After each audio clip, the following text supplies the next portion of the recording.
Rock's like, oh, I put all this into you. I gave you everything you wanted, which is why it's so intuitive and so important for this dude to be a part of the storyline that he started.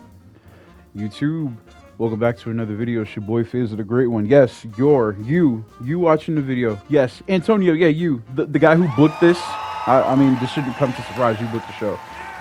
Anyways, guys, welcome back to the channel. It's your boy Fizz, the great one. And as y'all see the name of the title of the video, we got to dive into John Cena's heel turn, the state of John Cena's heel turn. And, unfortunately, I really wish I can come up here and say, everything they're doing right now is amazing. This whole John Cena thing is phenomenal. And the last thing I want to do is piggyback off the last video and essentially say the same thing that I said before. But I have to voice this out. And I wanted to talk to you guys about this for quite some time. But as you guys know what I'm saying? We got graduation this upcoming week.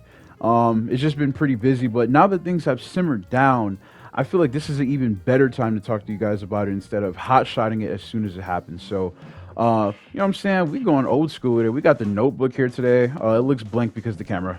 Don't judge me. But, yeah, there's just a few things we got to talk about on here, man. And number one is how it started. Like I said, I don't want to necessarily just say the same thing I said in the last video. But, guys, listen up here, right?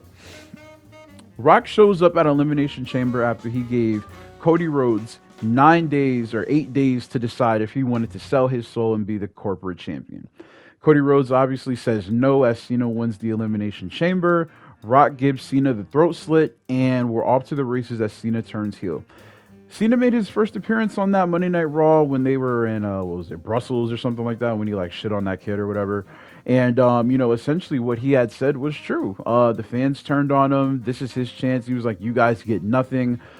Initially, now it's crazy how my mind changed back after what we got, preceding the events of WrestleMania. Now catch this, right?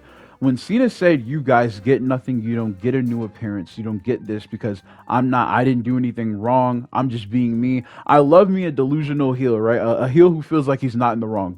Or she's not in the wrong. That's the best thing ever because A, it's funny because it's like, dude, you're wrong. B, sometimes when they're really that delusional, you could kind of make a point like, damn, is he right? Is she right? Do they kind of have the case? In this case, when it comes to Cena, no, absolutely not. It starts off with Rock not showing up at Mania, right? But on the build to WrestleMania, obviously, they mentioned Rock once or twice. And, the thing is, when Cena said he doesn't have to fight Cody Rhodes to win the title or to beat him, I was like, oh, so that lets me know that we're going to have, we're definitely going to have Travis Scott come in at some point. But that means The Rock is going to screw this guy over. Why? Because at least what it appeared out to be, Rock is the reason why Cena turned heel. So I took that as a slap in the face, right? Because I'm like, damn, are these niggas really questioning my intelligence? If the point was for him to sell his soul, why would you not show up to the show that he essentially is selling his soul for? Now, mind you, I was talking to my man's No Limit, long time viewer of the channel. That's my brother. I appreciate you.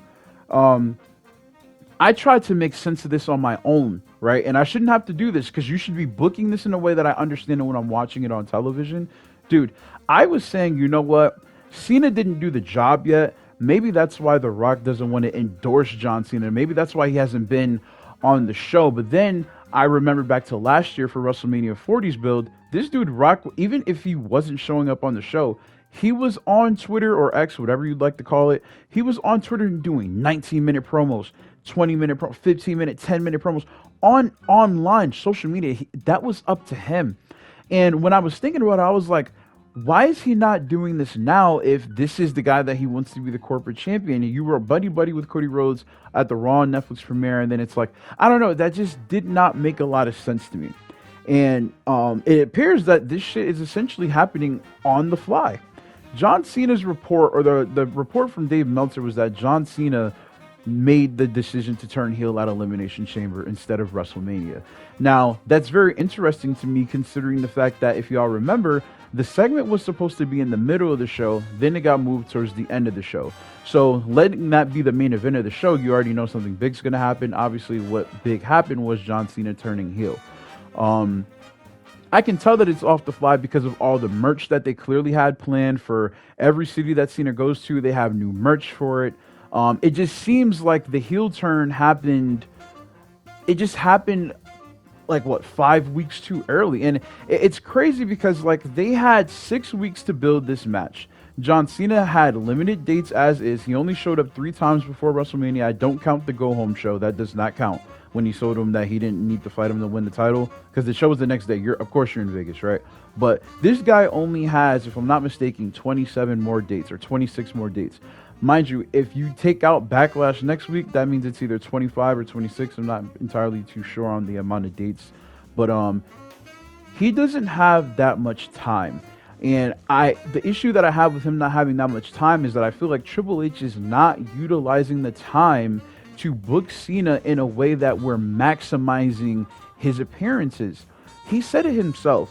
27 appearances does not mean 27 matches. And it's ridiculous because I'm thinking prior to this whole thing, like, oh, we're gonna get Cena having random matches with folks on Raw. Maybe he does like a 2-3 week thing in NXT. Like, he gives some of the young guys, he puts some of them over or something like that. But it's like, it seems like we're not going to be getting any of that. And the problem that I have with not getting any of that is the quality in what we're getting. Usually, yes, when you have someone who's not there all the time, it makes it even more important when they are there. However, that doesn't mean that you only utilize them in the same manner every single time.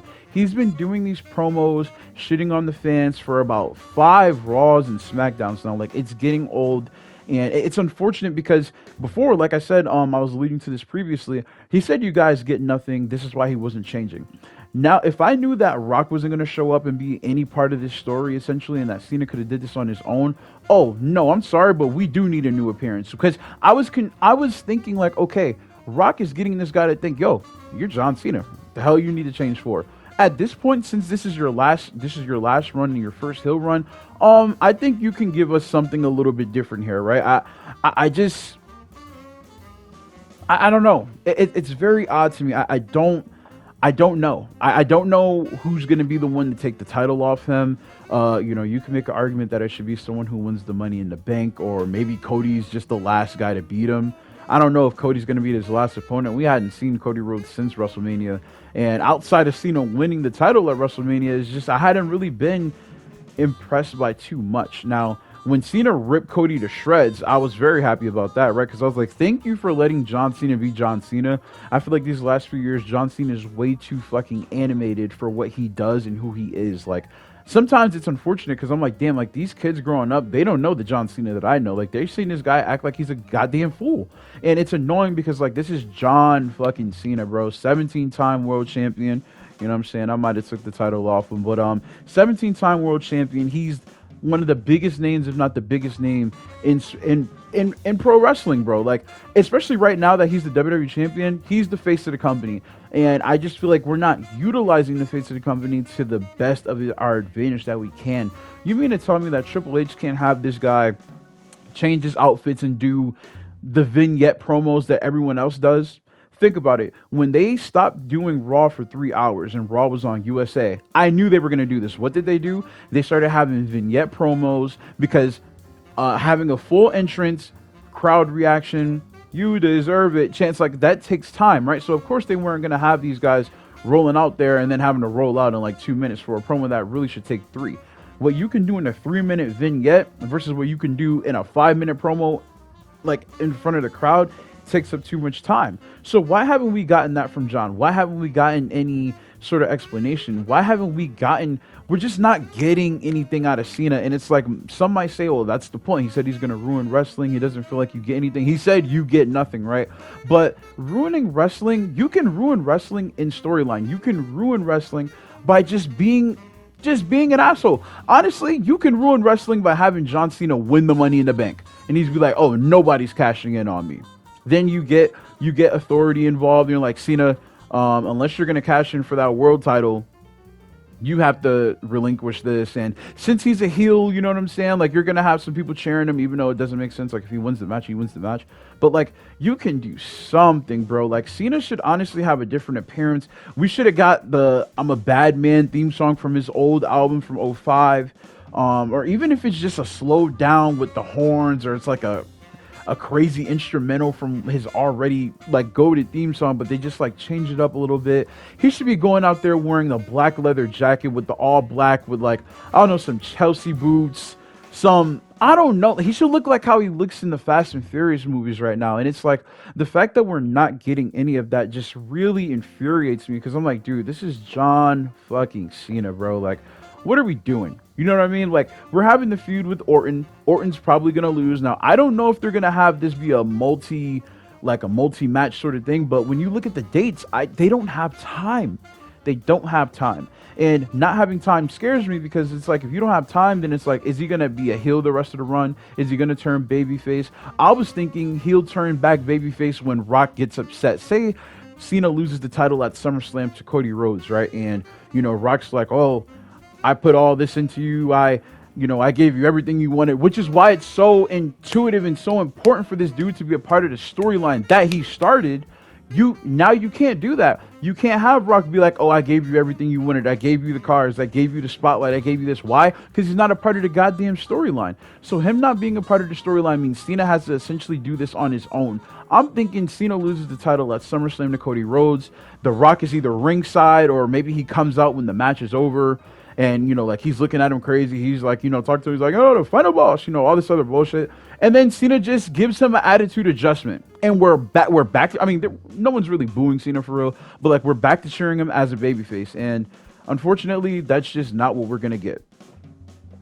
So I don't really know what they're going to do. I don't know who's going to be the last opponent. I just hope that they're able to continue something that they started and finish it strong. We can't have a weak John Cena run to end his career.